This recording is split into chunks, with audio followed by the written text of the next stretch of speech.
Do të shkojmë njerë live në kryesinë e kuvendit, ku është zoti Balla në një deklarat për mediat të ndjekim. Traditës shumë vjeçare, Partia Socialiste, grupi saj parlamentar nuk do të propozoj një kandidat, pra nuk do të ketë, ne nuk do të mbështesim deri në këtë afat me firmat tona një kandidat, por do të vlerësojmë kandidaturat që janë mbështetur me firma nga ana e opozitës.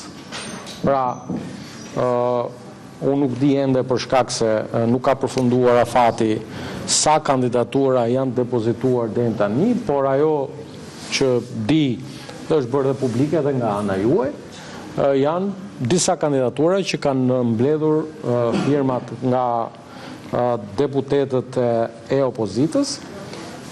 E vërteta është se ligji për avokatin e popullit nuk imponon kushtin që një deputet të firmosi vetëm për një kandidat, pra lejohet që një deputet firmosi për më shumë se një kandidat.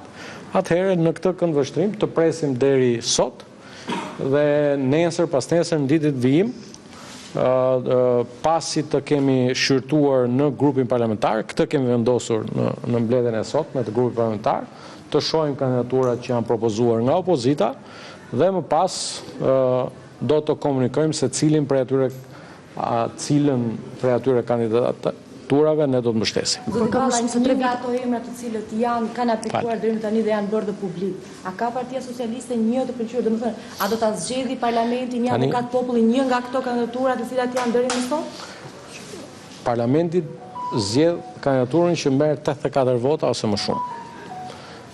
Ajo që po ju thoja është që ne do të shprehemi për këto kandidatura në momentin që përmbyllet afati. Pa u përmbyllur ky afat, ne nuk mund të shprehemi për shkak se mund të jenë edhe kandidatura tjera më të mira ndoshta edhe që këto që janë depozituar. Zoti Balla, a rrezikon që sërish avokati i popullit të mos zgjidhet në kushtet kur ju e keni lënë në dorë të opozitës një prej kandidaturave? A do të ketë këtë radhë Partia Socialiste ndryshe nga e shkuara kur ka refuzuar në votim të votojë një kandidat të caktuar? Këtë radhë të votoj një emër të caktuar i cili ka marrë besimin dhe firmat e opozitës. Pra, mazhoranca është e vendosur që në fund të këtij viti të shkojë me avokatin e ri të popullit?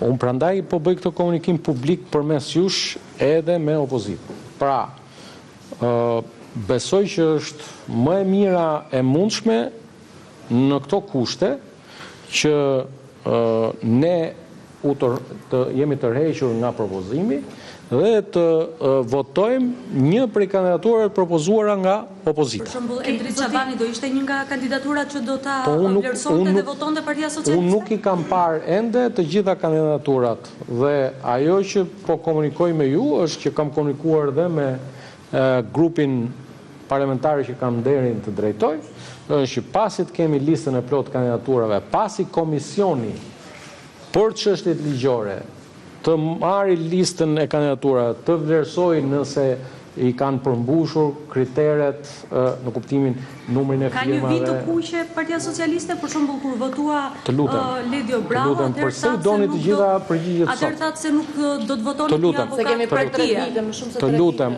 Ka një vit të kuqe këtë herë? Atëherë për ta bërë kronikën e plot, prisni pasi të mbyllet afati ditës sot. A keni një komunikim me grupin parlamentar të Partisë Demokratike, ajo kanë kërkuar atë? Jo, nuk kemi asnjë komunikim.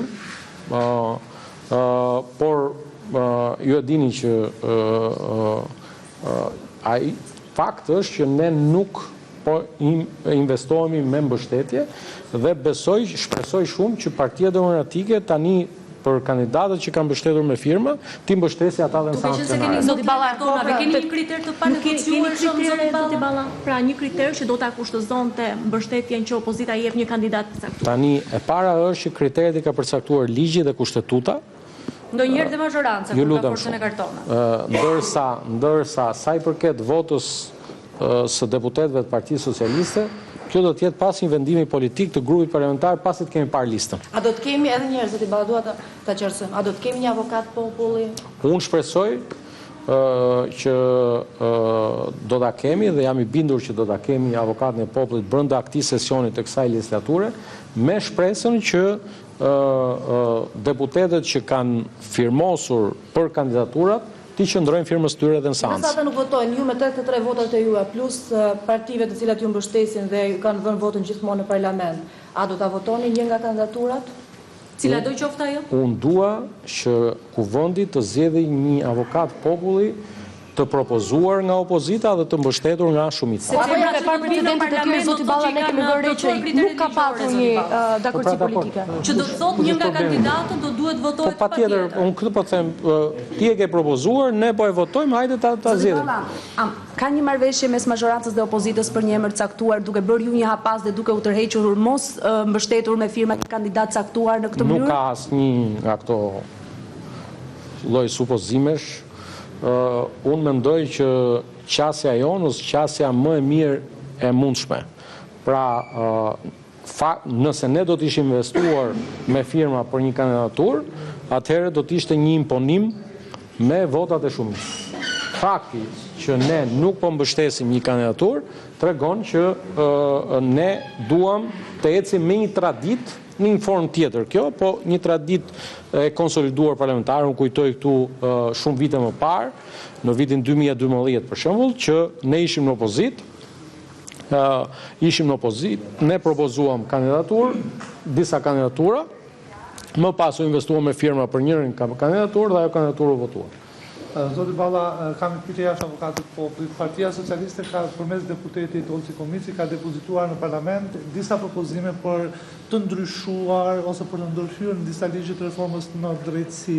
Kryetari i Partisë Demokratike, zoti Berisha, u treguai prerë kur tha që ne nuk votojmë asnjë ligj, asnjë propozim që prek reformën në drejtësi. Si ishte e nevojshme këto propozime nga ana e Partisë Socialiste dhe cili është qëndrimi juaj? Besoj që jeni gjithë ndjeni që Shqipëria është angazhuar në një proces të rëndësishëm për afrimin legjislacioni me aki komuniter dhe po ashtu janë një sër rekomandimesh që vinë nga Komisioni Evropian që kanë bëjnë me ato që quhen interim benchmarks, pashkuar dhe shumë shpejt dhe të shkojmë dhe në ato që janë closing benchmarks. Propozimet depozituara nga deputeti Olsi Komici janë propozime të konsultuara me ekspertët dhe janë po ashtu të konsultuara në proces konsultimi dhe deri kur të kalojnë seancë do të jenë plotësisht konsultuara edhe me Komisionin Evropian. Pra nuk janë ndërhyrje të njëanshme të shumicës, por janë nevoja të përmirësimit të gjithë paketës që lidhet me reformën në drejtësi. Kështu që në këtë këndvështrim qetësojeni zotrin, po unë s'kam ku e takoj, ti e takon më shpesh. Zoti Balla, kur mendohet për të bërë një paketë ndryshimit për sa i përket ligjeve të reformës në drejtësi, jeni bërë bashkë pak në legjislaturën e shkuar Partia Socialiste dhe Partinë Demokratike. E keni ngritur një grup, ka qenë edhe Partia Socialiste, edhe Partia Demokratike për të ndryshuar disa nga ligjet të cilat sipas jush kërkohen për të ndryshuar dhe duhet, jo tani keni bërë në mënyrë të njëanshme, keni depozituar pa patur një konsultim. Para është që kushtetuta rregullore e Kuvendit ka përcaktuar mënyrën se si depozitohen, ndërkohë që për ndryshime të vogla, që nuk prekin thelbin, por përmirësojnë procesin, besoj që inicimi i një drafti nga një deputet është një hap i mirë për të diskutuar.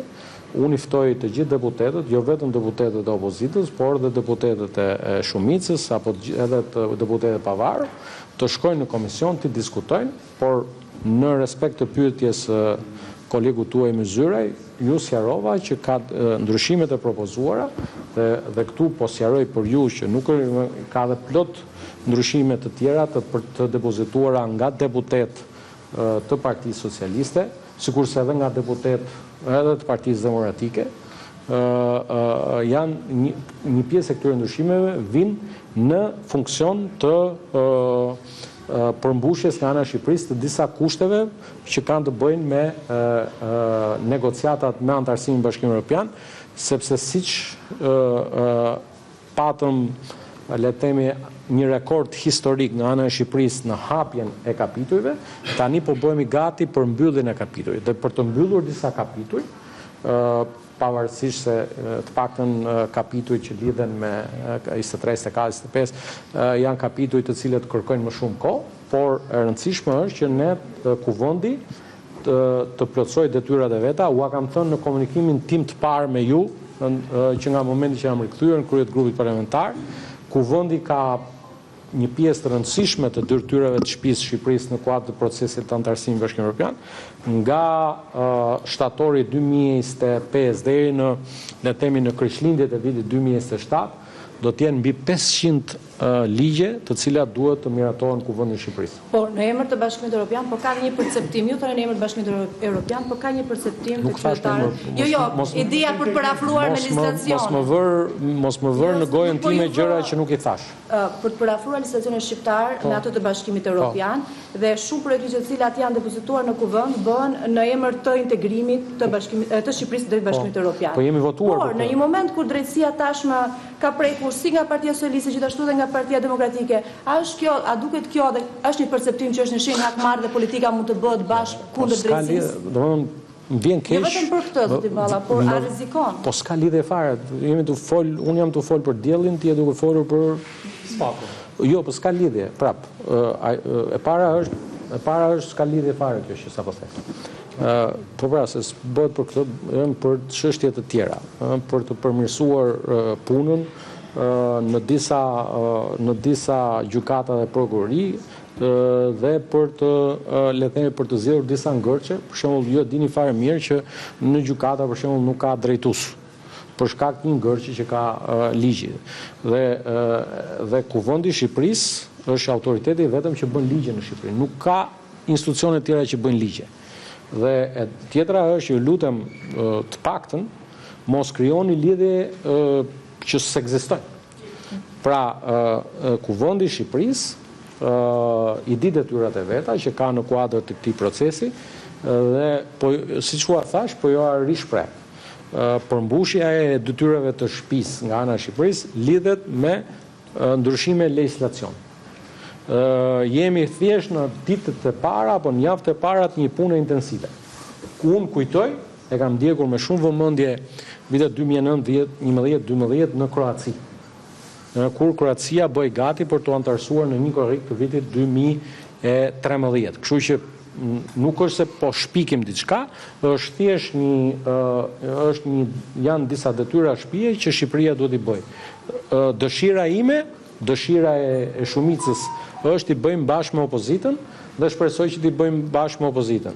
Tani kur dëgjoj kur tha me të drejtë kolegu ju e Myzyraj që kishte një deputet që është kryetari i Partisë Demokratike sot dhe të dëgjosh që ky flet për i shqetësuar për reformën drejtësi, pastaj këtu ka diskutime tjera, po që nuk duhet marrin vëmendjen e publikut. Zoti Balla, duke qenë se kryeministri Rama e ka cilësuar SPAK si një drejtësi të re dhe të brisht, kryesisht pas çështjes me zonjën Balluku, zëvendës kryeministre, a mund të lindë nevoja që socialistët ndryshojnë edhe ligjin për SPAK-un apo ndoshta të ndërhyjnë disi për ta formësuar akoma edhe më mirë këtë drejtësi të brisht siç e ka cilësuar kryeministri? Jo, përsëri i vut në gojë i kryeministit diçka që nuk e ka thënë kështu siç e thatë. Drejtësi të brisht. Lutem.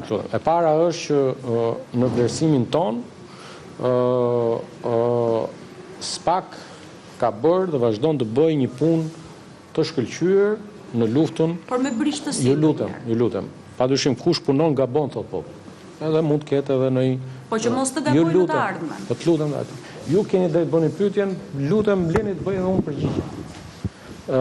Sa i përket rastit në fjalë, kryeministri ka qenë shumë i qartë, ka pasur një vendim nga gjykata për pezullimin e një ministri, në vlerësimin e kryeministrit, po edhe unë edhe pas 21 vitesh në Kuvendin e Shqipërisë, mendoj që nuk e ka një kompetencë të tillë gjykata të pezulloj një ministër, sepse kushtetuta sipas nenit 103.3 e ka barazuar ministrin me deputetin sa i përket imunitetit, që do të thotë as deputeti nuk pezullohet nga ushtimi i aktiviteti e përpasoj as ministrin.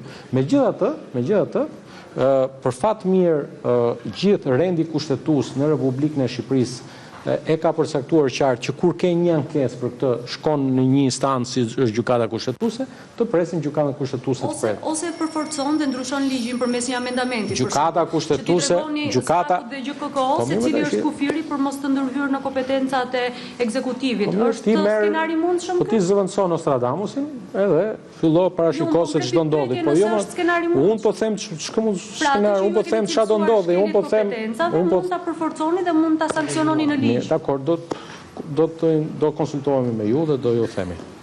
Jo, ju jepni për. Faleminderit.